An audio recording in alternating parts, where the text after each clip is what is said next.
சான்றோருக்கும் சான்றோருக்கும் என் போன்றோருக்கும் வணக்கம். சுழல் வள்ளல் சோர்விலன் அஞ்சான் தன்னை இகழ்வள்ளல் யாருக்கும் அறிது என்பது அகரத்தில் தொடங்கி நகரத்தில் முடிந்து சிகரத்தில் இருக்கும் திருக்குறள் அண்ணாவுக்கு பெரிதும் பொருந்தும். ஏனென்றால் அவர் புரட்சி செய்து வந்த வீரர். அவர் எழுதிய தலையங்கங்களிலும் மேடை பேச்சுக்களிலும் புரட்சி வித்துக்கள் நிறைந்துள்ளன. படிப்பவர் உள்ளத்திலும் கேட்பவர் நெஞ்சத்திலும் கருத்து புரட்சி விதைத்து முளைகின்றன. அண்ணா கடல் போன்ற பெருங்கோட்டங்களில் பேசும் அவருடைய சொற்பொழிவுகளை கேட்டு கடல் ஒரே அமைதியாக இருக்கும்.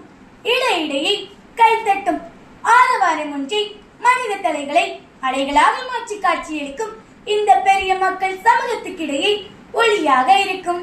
மணிக்கணக்காக பேசுவார்.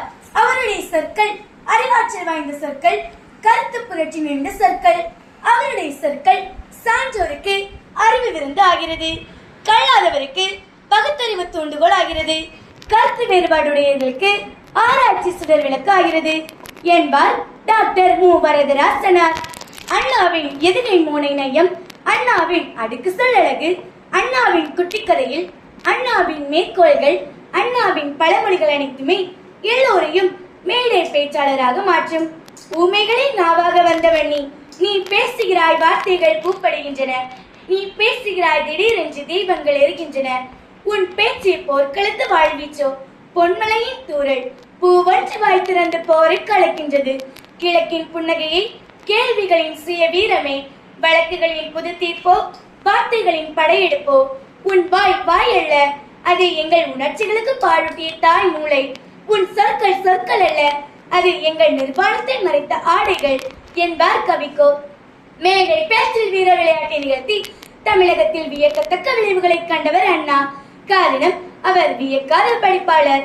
இதனால் அறிஞர்கள் போற்றத்தக்க அறிவு வளம் இருந்தது. கருத்து வேறுபாடுகளுக்கு அவர் பகைமை பாராட்டியதில்லை. தீப்பற்றுதல் கண்டு மயங்கவில்லை, தூற்றுதல் கண்டு துவளவில்லை.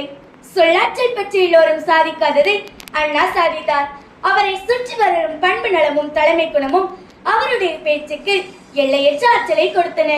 உரைப்பவன் சொல் கேட்பவன் காதுகளை ஊடுருவி உள்ளே சென்று மனதை தொட்டு உணர்ச்சி நிலையையும் அறிவு நிலையும் ஒருவித ரசாயன மாற்றத்தை உண்டாக்க வேண்டும்.